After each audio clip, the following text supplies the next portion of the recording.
What's up, nerds, and welcome to the Nerd History Podcast, proud part of the Love Thy Nerd Podcast Network, and your home for celebrating the And I'm John. Radio Matt, the Director of Content and Resources for Love Thy Nerd. Joining me today is the big dog, John Birkey. And John is subbing in for Danger over the course of 4 episodes as we take a deep look at the history of WrestleMania. Each day this week, we will have a new part of the WrestleMania story. We started yesterday with a look at WrestleManias 1 through 10. Today, it's WrestleMania 11 through 20. Tomorrow, it's 21 through 30. And Thursday, WrestleMania 31 through 40. And then what are we doing on Friday, John? We're back, baby. We're back. We're finally back after 6 months. For one episode. For one episode. And then we'll be gone for another... 4 we months? have to go 4 get. months, 5 we months? have to go get milk and cigarettes. But we promise we'll be back. My gosh. We'll come back. We're going to talk about WrestleMania 41 and our predictions and all that good stuff on Friday with a special episode of 2 Words. And as I said, today we're going to try and quickly cover each one of the second decade's worth of WrestleMania with a little history, some fun facts, some key moments. And there is a lot to get to. John's excited. Oh, man. Let's dive in. There's something about this room, man. It is pretty warm in here.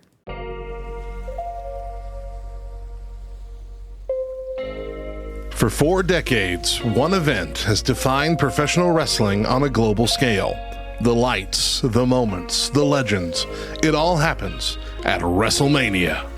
This is a 4-part documentary series tracing the rise, the chaos, the reinvention, and the legacy of WWE's biggest night. From the birth of Hulkamania to the fall of the Bloodline, this is the nerd history of WrestleMania.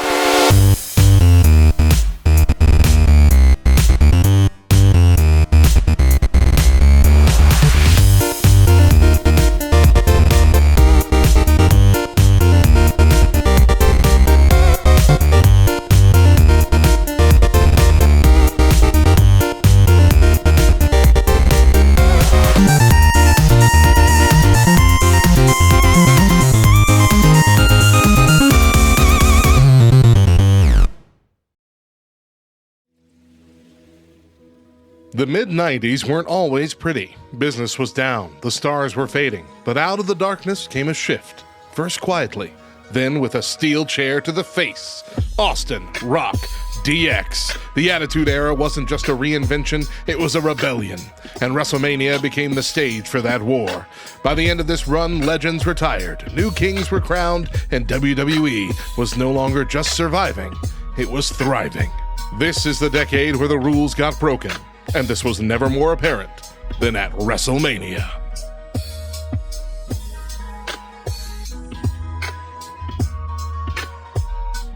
WrestleMania 11 went down on April 2nd, 1995 in Hartford, Connecticut, which already felt like a weird choice. Small venue, smaller vibe, and the show leaned hard into celebrity appearances. In fact, the main event wasn't even a title match. It was NFL Hall of Famer Lawrence Taylor versus Bam Bam Bigelow. Yeah, you heard that right. Taylor versus Bigelow headlined the show. Not Shawn Michaels, not Diesel, not the WWF Championship. Lawrence Taylor's entrance was backed by a full NFL entourage, including Reggie White and Steve McMichael, while Bam Bam Bigelow rolled with the $1 Million Corporation. It felt more like a halftime show than a WrestleMania main event. The match was surprisingly decent for what it was. LT took it seriously, trained for it, and gave it way more effort than most celebrity matches. Bigelow bumped his buns off and made it work. Still, it was a sign of where the World Wrestling Federation was at the time, trying to get any mainstream buzz. Meanwhile, Diesel defended the WWF Championship against Shawn Michaels in a match that should have headlined. The match was solid, even with some awkwardness. HBK was still in his cocky pre-prime era, and Diesel was still figuring things out as a top guy, but the chemistry was there. Diesel retained, and it started planting seeds for bigger things down the road. Undertaker faced King Kong Bundy in a forgettable match, part of a long-running story involving the theft of his urn. Yeah, they're still doing the urn thing. Not a highlight. The The show had energy, but the star power wasn't quite there. WWF was in the middle of a weird transition. Hogan was long gone and the Attitude Era was still a few years away. WrestleMania XI felt like a company trying to find its identity again.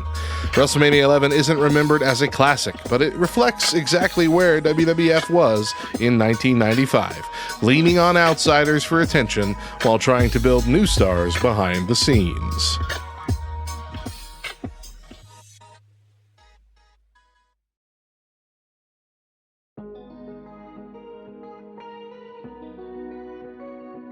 WrestleMania XII, March 31st, 1996, Anaheim, California.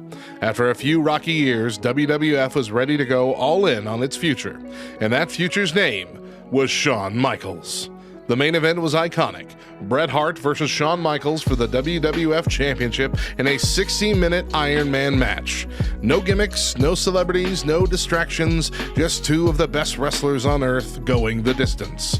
The goal, most falls in an hour. The result, a draw. 0-0. No pinfalls, no submissions, nothing. So, WWF President Gorilla Monsoon ordered sudden death overtime. One sweet chin music later, Shawn got the win. The image of him on his knees holding the title, tears in his eyes, that's the moment. The boyhood dream has come true. It wasn't just a line. It was the culmination of a long, slow build. And while the show was built around Bret versus Shawn, it had some other wild moments too. The Undertaker faced Diesel in a big man battle that quietly delivered. And then there was the Hollywood backlot brawl between Roddy Piper and Goldust. Part street fight, part car chase, part fever dream. The match ended in the ring with Piper literally stripping Goldust down to lingerie. Somehow this aired on pay-per-view. It even used real footage from the O.J. Simpson freeway chase to sell the angle. Totally bizarre, completely 90s, and somehow it worked. WrestleMania XII didn't have a stacked card, but it made a statement. WWF wasn't just about size and spectacle anymore. It was about skill, storytelling, and pushing in-ring talent to the front. The opening of the show had Shawn zipline from the rafters down to the ring. Instantly legendary. It screamed, "This is his night." And it was. WrestleMania XII was the first Mania that actually felt like it didn't need Hulk Hogan. The torch had been passed. Shawn Michaels became the guy, and WWF finally embraced a new era.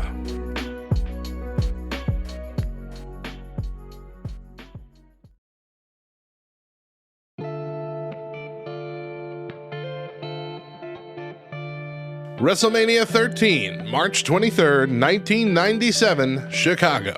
The card looked weak on paper. There were injuries, reshuffles, and a main event that didn't grab much attention. But hidden in the middle of the show, one of the most important matches in wrestling history. Bret Hart versus Stone Cold Steve Austin in a submission match with Ken Shamrock as special referee. And that match changed everything. It was brutal, bloody, and built on pure intensity. Austin wouldn't quit. Bret went full aggressor.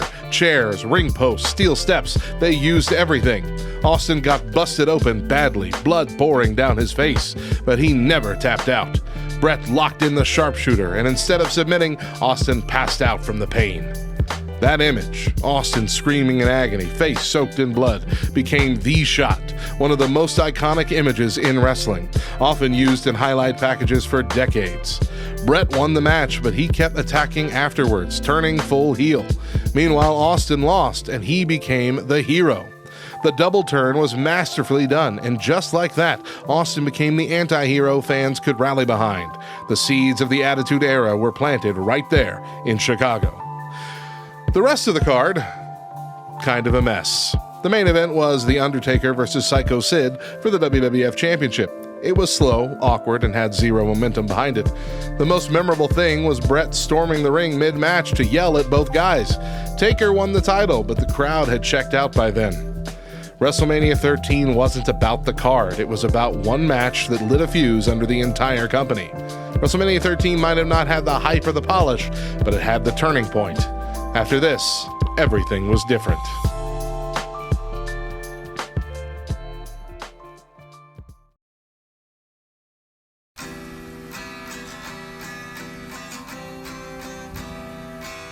Everything was shifting.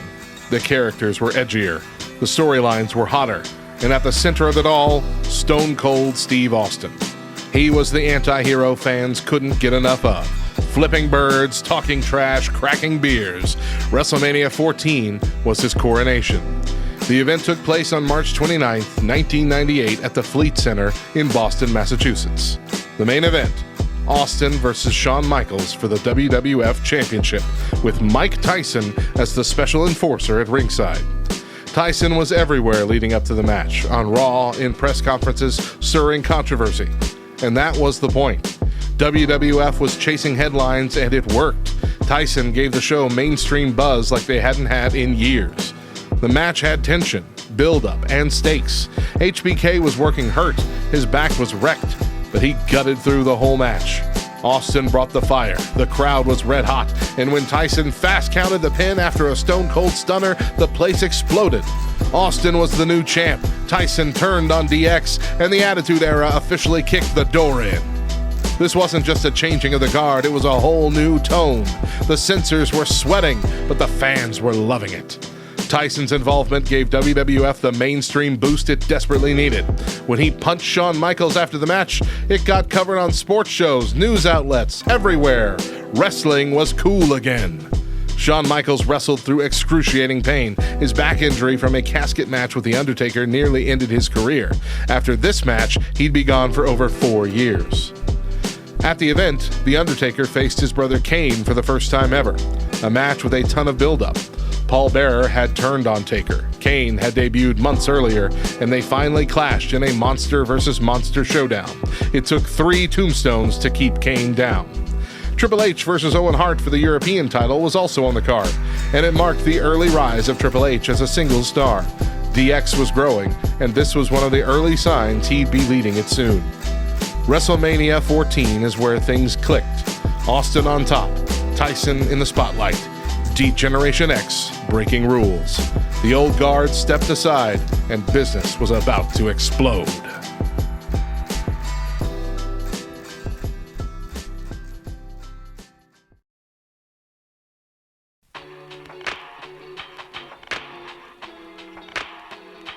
WrestleMania XV, March 28, 1999, at the First Union Center in Philadelphia.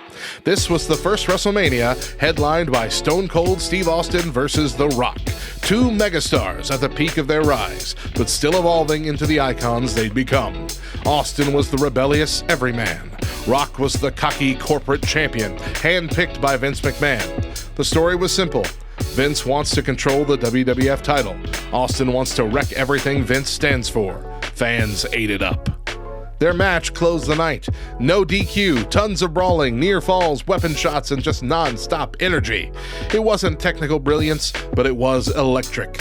Austin beat The Rock to become WWF champion again, capping off a wild ride that saw Vince McMahon all over the card, trying to block him at every turn. It was Attitude Era storytelling in its purest form. Overbooked, over the top, and impossible to look away from. The undercard, bit of a mess. The Undertaker versus Big Boss Man in a Hell in a Cell match was slow, forgettable, and then it got dark. After the match, Taker hung Boss Man from the cell with a noose. It was more disturbing than effective, and even the crowd didn't really know how to react. Elsewhere, there was a 4-way tag title match with little heat, a hardcore title triple threat that was a pure car crash, and a Bart Gunn versus Butterbean boxing match that lasted less than a minute because Butterbean knocked him out cold, and that was real. No script, no work, just lights out. So yeah, WrestleMania XV was carried by one thing: Austin versus Rock. This was the first of 3 WrestleMania main events between Austin and The Rock, and while this wasn't their best, it laid the groundwork for an all-time rivalry. WrestleMania XV was messy, violent, and totally on brand for 1999. The wrestling may not have been clean, but the energy, off the charts.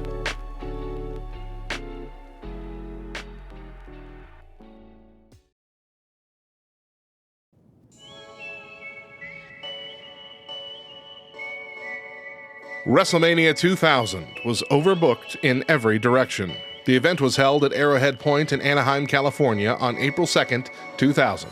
The main event, A fatal four-way for the WWF Championship. Triple H versus The Rock versus Mick Foley versus Big Show, with a McMahon in every corner. Vince, Shane, Stephanie, and Linda each backing one guy. The whole thing was less about the title and more about the McMahon family imploding on screen again.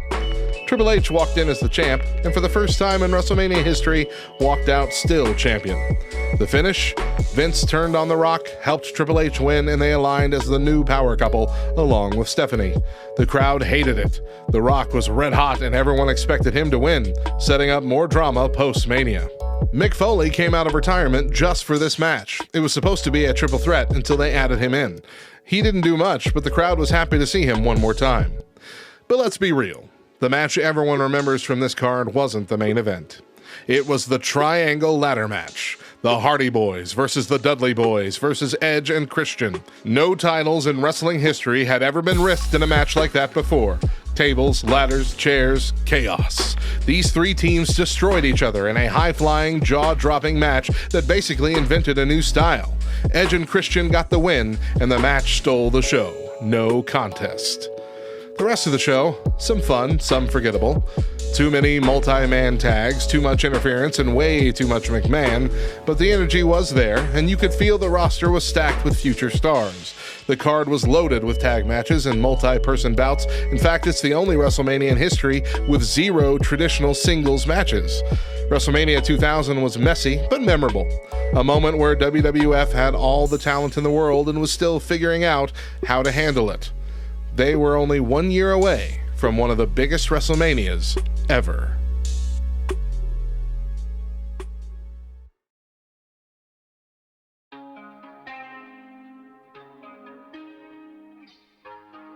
WrestleMania X7 felt like the end of a wild ride. Held on April 2nd, 2001 at the Reliant Astrodome in Houston, it was a victory lap for everything the WWF had built during the Attitude Era.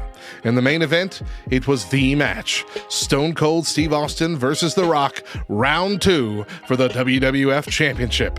Two icons, both at the peak of their powers, clashing in front of one of the hottest crowds in Mania history. And here's the twist. Austin turned heel. The match was a brutal, all-out brawl. Chairs, barricades, near falls, even a bloodied Austin slowly unraveling as he realized he couldn't beat The Rock clean. And in the closing moments, Vince McMahon walked down the ramp. Instead of fighting him, Austin joined him. They beat Rock down together, and Vince handed Austin the chair. Austin won the title with repeated chair shots, then shook Vince's hand. The crowd was stunned. The Texas hero had sold his soul. It was bold, risky, and controversial ever since. Austin's heel turn was a gamble. While it confused fans, it fit the story. Austin was obsessed with being champion again, and he'd do anything to get there, even align with the man he'd spent years fighting. But that wasn't the only thing that made WrestleMania X7 legendary. Earlier in the night, TLC 2. Edge and Christian, the Dudley Boys, the Hardy Boys, tables, ladders, chairs, again. This time it was bigger, crazier, and even more dangerous. Bubba and Matt crashing through stacks of tables, Jeff Hardy hanging from the belts, and Edge spearing Jeff midair off a ladder. A spot still shown in highlight reels 2 decades later. It set the bar for tag team violence. Edge and Christian walked out with the titles again, but all 3 teams walked out as legends. Add in Undertaker versus Triple H in a gritty brawl, Kurt Angle versus Chris Benoit in a technical showcase, and even Vince versus Shane McMahon in a father-son street fight that somehow ruled, and you had a card that delivered at every level. The Vince versus Shane match was way better than it had any right to be. It had run-ins from Stephanie, Linda rising from her coma to slap Vince, and Shane hitting a coast-to-coast dropkick with a trash can. It was chaos, and the crowd ate it up. This was also the first WrestleMania after World Wrestling Federation bought World Championship Wrestling just 2 weeks earlier. Shane's on-screen purchase of WCW was part of the storyline, adding a surreal what now feeling to the whole night. WrestleMania X7 wasn't just a great show, it was the end of an era, and it went out on the absolute top of its game.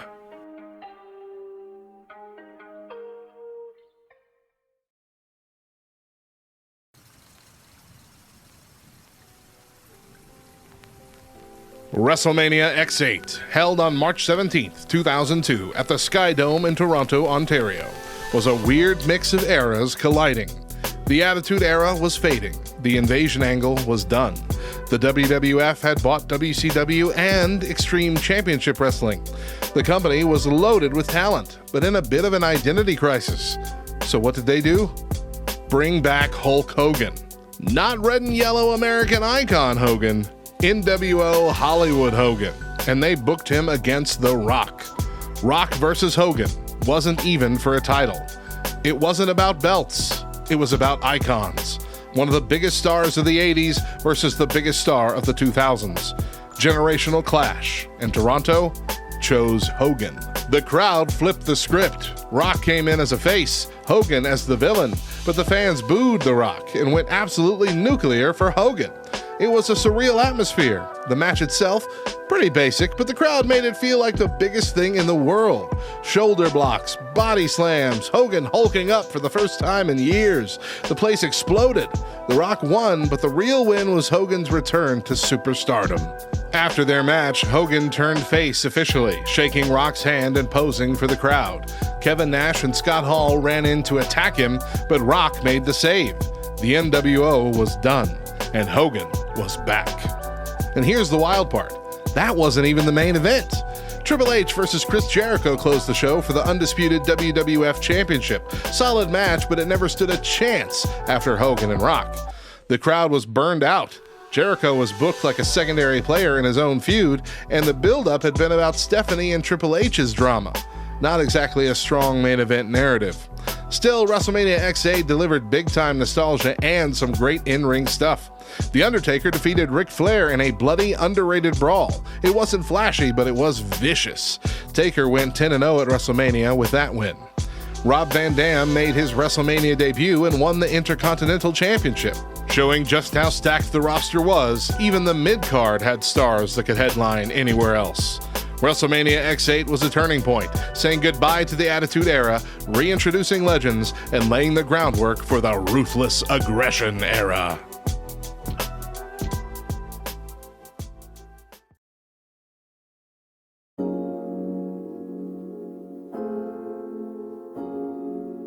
WrestleMania XIX was the bridge. It was held at Safeco Field in Seattle on March 30th, 2003. The Attitude Era was officially over, and the Ruthless Aggression Era was stepping up. The card was stacked, the pacing was tight, and the matches were money. But there were two that defined the night. One emotional, one brutal. First, Stone Cold Steve Austin versus The Rock for the third and final time at WrestleMania. The Rock had never beaten Austin on the grand stage. This was about legacy, respect, and unfinished business. What most fans didn't know going in, this would be Austin's last match. He was dealing with serious health issues, and he kept that quiet until after the show. The match itself, well, it wasn't their most athletic, but it hit emotionally. They traded finishers. Austin kicked out of 2 rock bottoms before finally staying down for the third. After the bell, Rock leaned down and said something to Austin. Private, unscripted, then walked away. Austin stayed behind, soaking in his last moment in the ring. Quiet, powerful, perfect exit. Austin quietly spent the night before in the hospital. He left to wrestle the match, then went back after it was over. He didn't want a send-off, just wanted to finish the job. Then we had Brock Lesnar versus Kurt Angle for the WWE Championship. It was a wrestling clinic, suplexes, counters, intensity, but the ending? Brutal. Brock went for a shooting star press, a move he'd done in developmental but never on this stage. He missed badly. Landed on his neck. The crowd gasped. Somehow, he still finished the match, hit an F5, and won the title. But he was clearly concussed, out of it, holding his head in the post-match celebration. Everyone backstage was shaken. It could have ended his career. The Brock botch is infamous now, but what's wild is how close he was to landing it. He had the rotation, just not the distance. The fact that he even got up afterward is unreal. WrestleMania XIX had heart, had danger, had stories that meant something. Shawn Michaels versus Chris Jericho was also on the card, and it was a masterclass, technical, emotional, and one of the best Mania matches ever. Post-match, Jericho hugged Shawn, then gave him a low blow. Perfect heel move. Hulk Hogan versus Vince McMahon happened too. 20 years of drama boiled down to a street fight. It was bloody, over the top, and somehow delivered. At one point, Vince rose from behind the apron, blood covered, with a steel pipe and a devilish grin. The visual was insane. WrestleMania XIX was about closure, Austin's last match, Rock's last Mania for nearly a decade, Brock's rise, and Angle risking everything with a broken neck. One of the most complete cards they've ever pulled off.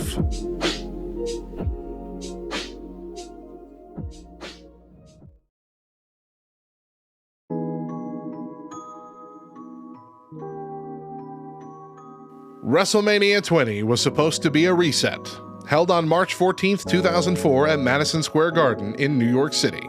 It was planned to be a night to crown the next generation and remind everyone that the World Wrestling Federation, now known as World Wrestling Entertainment, was still the biggest game in town. The card was massive, over a dozen matches, and it all built to one of the most emotional main events in WrestleMania history. The headliner, Triple H versus Shawn Michaels versus Chris Benoit for the World Heavyweight Championship. Benoit had spent over a decade in WCW and WWE as the guy who never got his shot.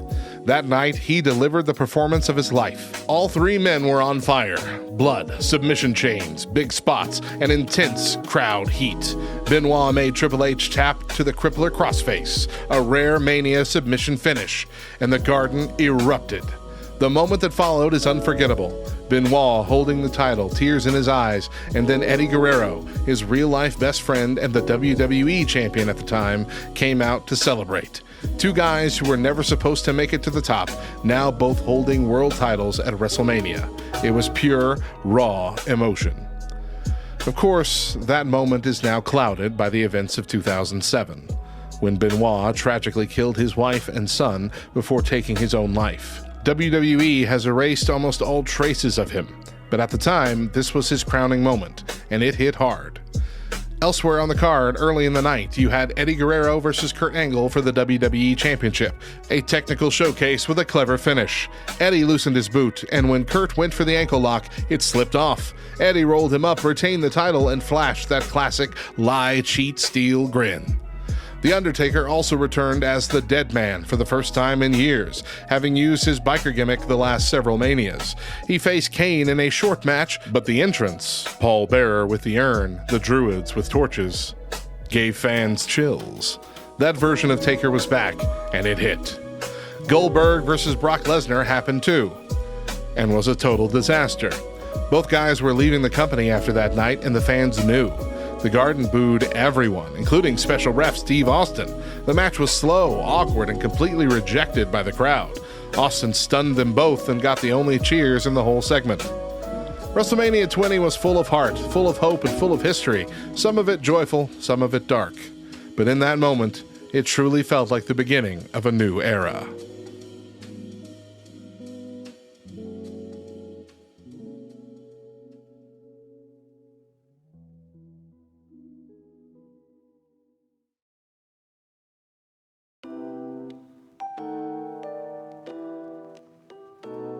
WrestleMania XX brought everything full circle. The return to Madison Square Garden, the rise of pure wrestlers, and the most emotional ending in Mania history. But with triumph came tragedy, and with closure came transition. The Attitude Era was over, the Ruthless Aggression Era was knocking, and Mania, it was ready to get even bigger. This is the story of WrestleMania.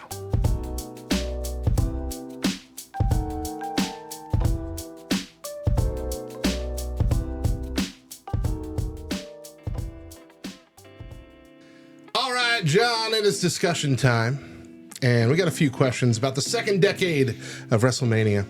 WrestleMania XI was headlined by NFL star Lawrence Taylor, LT, instead of having the WWF Championship match in the headline. So, with things like that, when we push the celebrity aspect, or even just like a returning wrestler from long ago, and we make them the main event, does that hurt the prestige of the event, or is it more of a smart move for the mainstream attention? this is another one of those where I just don't really get it, because I've talked to several people, and the question that you have to ask people now is, do you know who Lawrence Taylor is? And most of them don't. And at this point, Lawrence Taylor's career is sort of coming to an end. Yes, he was a great football player. Yes, he was a Hall of Famer. But at this point, he's towards the end of his career, and he's mostly known as the guy that broke Joe Theismann's leg. This was just a weird, when we talked yesterday about celebrities coming in, and it's like, you really want somebody that is going to sort of transcend the time, and like, we're always going to know, everybody's always going to know who this person is. And to, I think, the average wrestling fan, to the average person, they don't know either one of them, Lawrence Taylor or Bam Bam Bigelow. And I'm sorry to say that about Bam Bam Bigelow. It's true, though. I have to keep reminding myself he's a person every time I look it up. He's a person, not just a caricature. But yeah, so that was... and then, like... Because he wins at the end of that match, right? I believe so. And, like, all of his teammates come out in jerseys. Some of them walk down with him initially. Yeah. But, like, they're not actual, like, Giants jerseys. They're just, like, these plain white jerseys with their numbers on them. Probably. This is just weird. I doubt they were allowed to probably not utilize the official merch. Yeah. I don't know. I don't think it harmed, because, like, name me one other match from that pay-per-view. Couldn't do it at the moment. Yeah. I mean... It was kind of a transition year, because I believe they had lost Hogan at this point, and Lex Luger wasn't the guy that he was going to be. Bret was still kind of ramping up. I don't think they had a whole lot of heavy hitting talent at the time.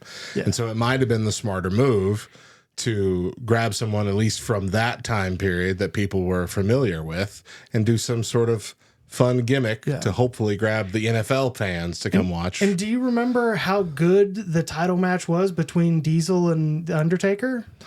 I don't. No, because that's not the main event. I just made it up.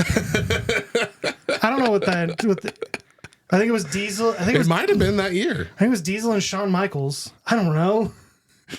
Because that did happen early on. That might have been that year. I know whenever that match did happen, it wasn't great. But anyway, I think that it's a little bit different when it's like a wrestler. Yeah. Like when The Rock came back for John Cena 2 years in a row. Yeah. At least the first one, it felt like a big thing. It didn't need a title. It was a big deal. Yeah. The second one had a title, and it didn't feel like as big of a deal because we had already had it the year before. Mm-hmm. But I agree that it just seems... It hurts the longevity of it. Yeah. When you go back to... And I don't know that none of them were thinking about, like, what are people going to go back and watch this? But, like, when you go back and watch it, you're like, Lawrence Taylor is wrestling Bam Bam Bigelow? Why? That makes less sense. Yes, we'll see. We'll see what happens. Shouldn't we see what happens?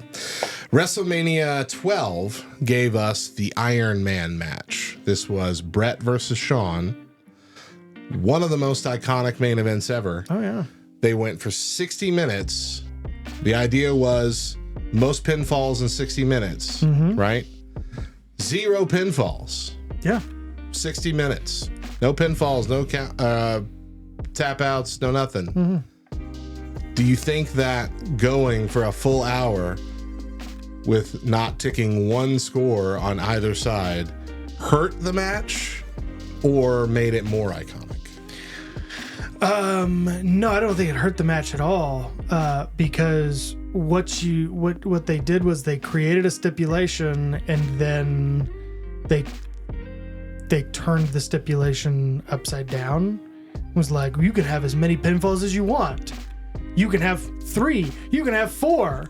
And nobody thought you could also have 0. You have 0 pinfalls. And so now Like at 15 minutes, you're like, okay, one of these guys is about to pin the other one.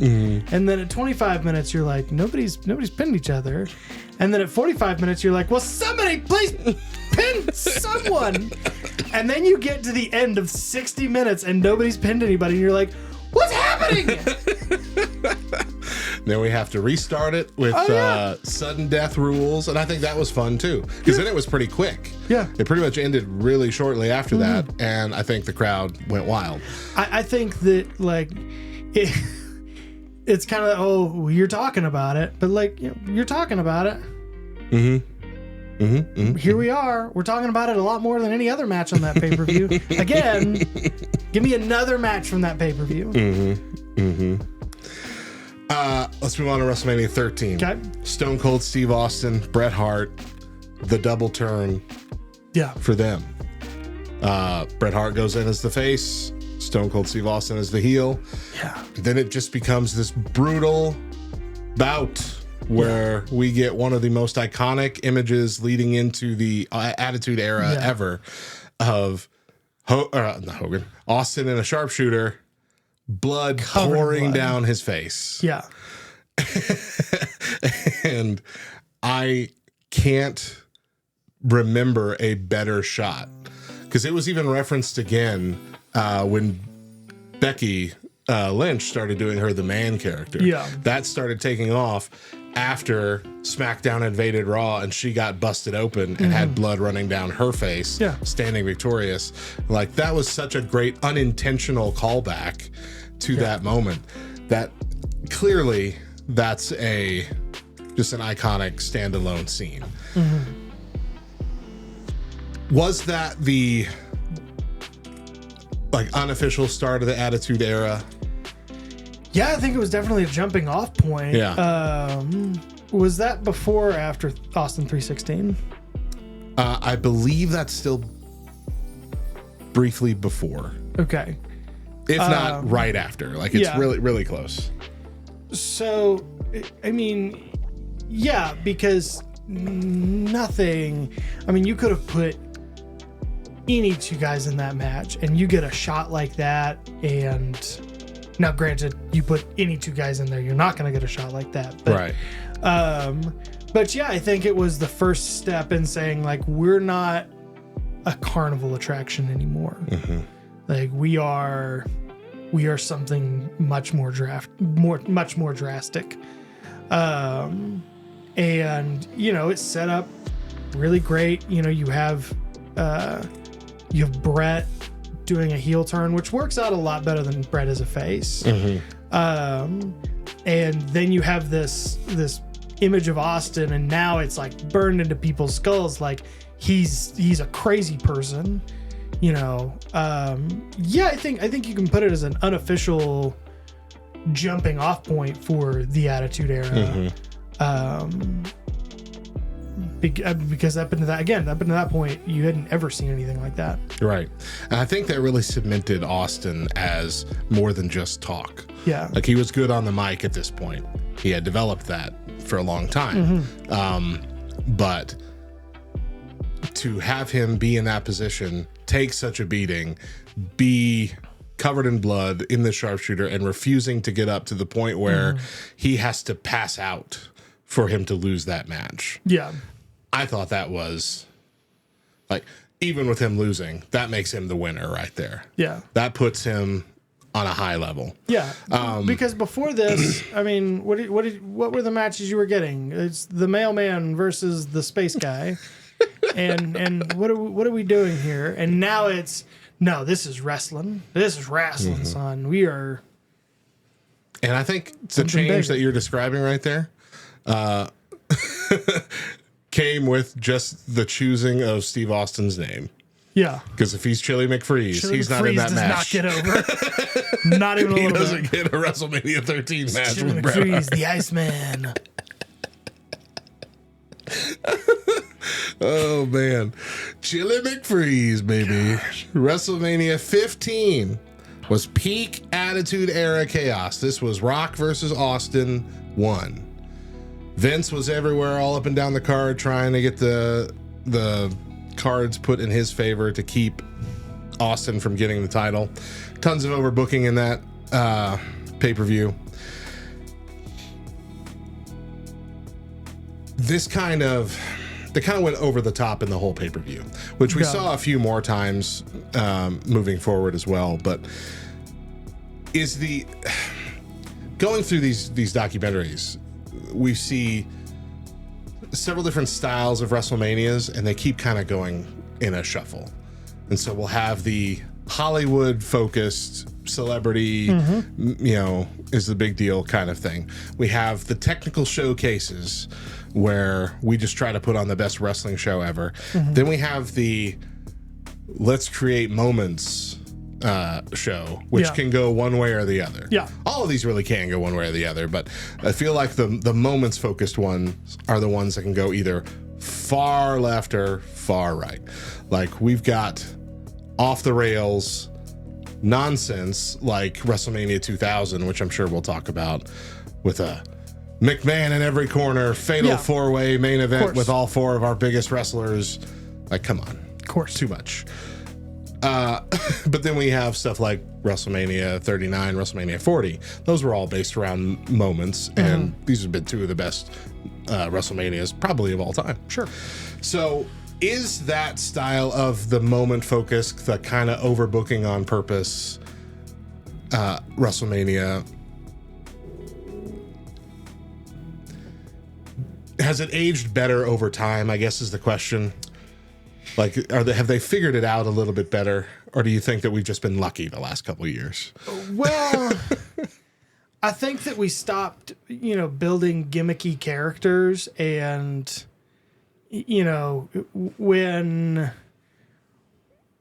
Triple H stopped being Hunter Hearst Helmsley, the French blue blood, whatever, like he just became a wrestler. And, the crazy thing is, like, we're talking about Rock Austin 1. And, like, Rock Austin 3 is the best of the... and it's 3 great matches. It tells a story. But I think it's a little bit of both. I think it's been intentional, but I think we've just kind of gotten lucky. Yeah. That we've had just better moments than... gimmicky stuff than I'm a hopeful person. Undertaker hanging, was it Big Boss Man? Yeah, we'll talk about that one. Golly, that was in this one, wasn't it? It was. Yeah, you're right. This was the I remember watching that one live and thinking, the crowd sure doesn't know what to do here. Because they wanted The Undertaker to win. Nobody liked Big Boss Man ever. But to see him hanging from a noose as the cage raises up and he's shaking and shaking, and then suddenly he's not shaking anymore. And he's just... Yeah. Are we to believe he's dead? There's few moments that have been like that. Yeah. I think Paul Bearer got buried in concrete once. Yeah. Somebody got... blown up in Vince McMahon got blown up in a limousine. Somebody got electrocuted in an electric chair on WCW something or other. Yeah. Like, are we to believe they are dead? And what do we do when they show up the next night? Yeah. On Raw. There's this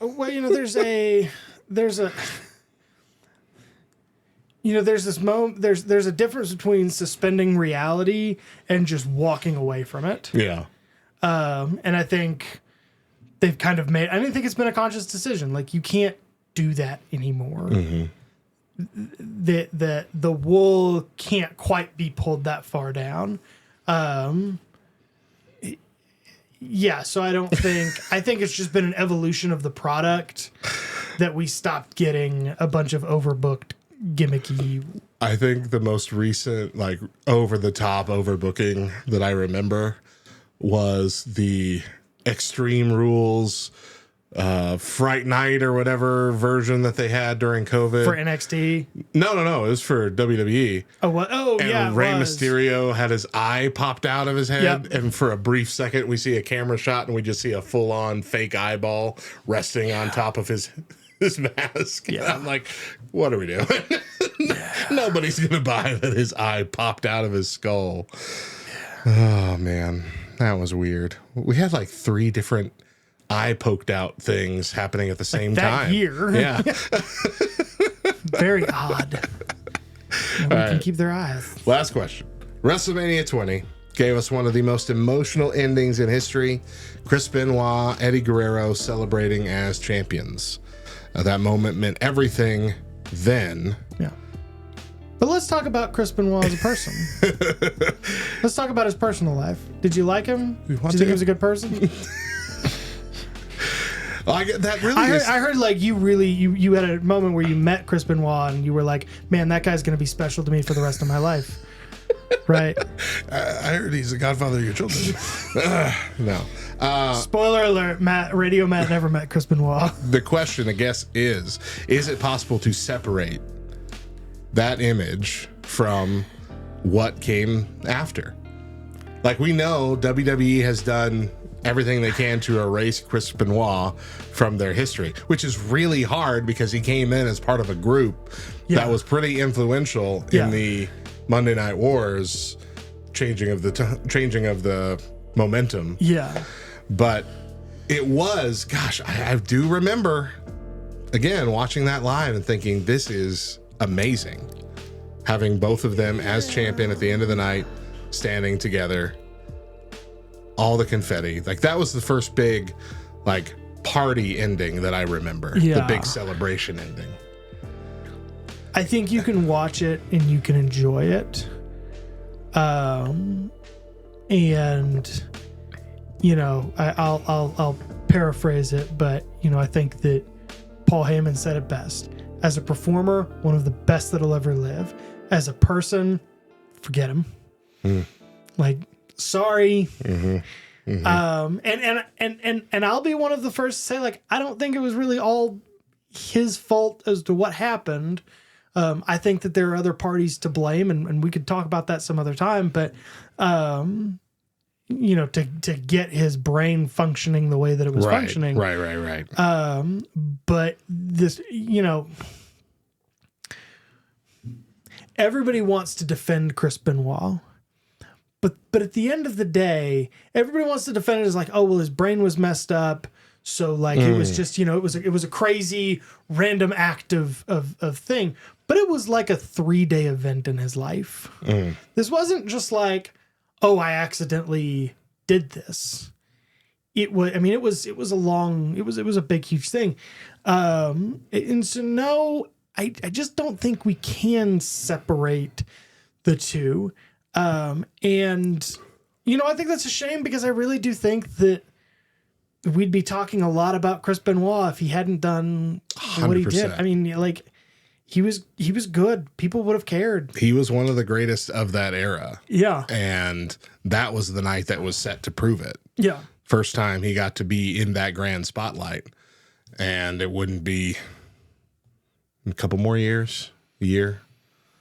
It was Eddie first, right? No, Eddie died. Was Eddie after? Yeah. Okay, then it was pretty quick. Because Eddie was in 2005, I thought. One of them was in 2005. I think Benoit was in 2005 and Eddie was in 2007. Okay, well, if that is true, then this would be just the year before. Yeah. Wow. I'm going to find that just to be sure. But I think that it is, unfortunately, especially in this day and age. He was in 2007. Benoit was in 2007? Mm-hmm. Then when did Eddie die? Eddie. Hero death. He was in 2005. So it was Eddie first. I thought that Eddie, okay. Okay, so Eddie first. Yeah, okay. I do remember that now because I remember the Eddie tribute thing and Chris Benoit wasn't able to hold it together. Yeah. I remember. I just, you know, I think especially in the day and age of the internet, like you just can't separate. Yeah. You're more than welcome to say that Chris Benoit was an incredible talent because he was. You're more than, but you know, it's just, yeah. I just don't think you can. There's certain things that I think you could get away with doing and still be able to hold on to your legacy. Yeah. And that's not one of them. I mean, if if Hulk Hogan is no longer allowed to hold on to his legacy, which it looks like he's not, I just don't. Yeah, it's a rough situation. I think WWE has handled it the best they can. Yeah, of course. I know initially it was, gosh, we just want to separate ourselves from him. Yeah. But at the same time, they have been pretty careful to... Like, I just rewatched the Monday Night Wars miniseries that they did. Yeah. It's almost a decade old now, that miniseries. But even then, there was a whole episode dedicated to the four of them.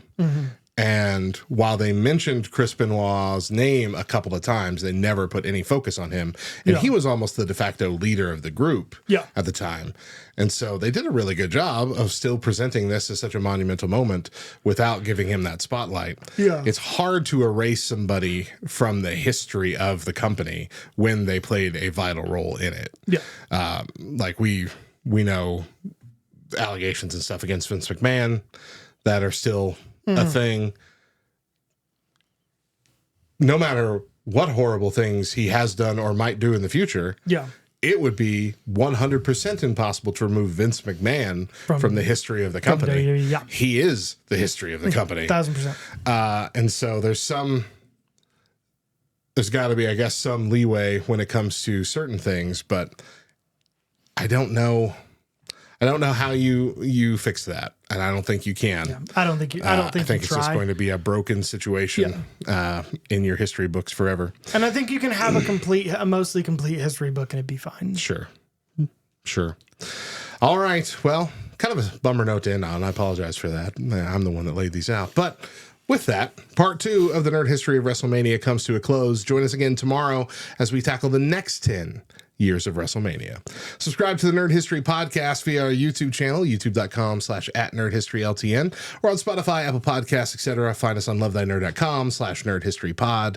We will be back tomorrow. We will kick off with WrestleMania 21. But until then, I'm Radio Matt. And I'm John. And remember, in the past, present, and the future, Jesus loves you, nerds.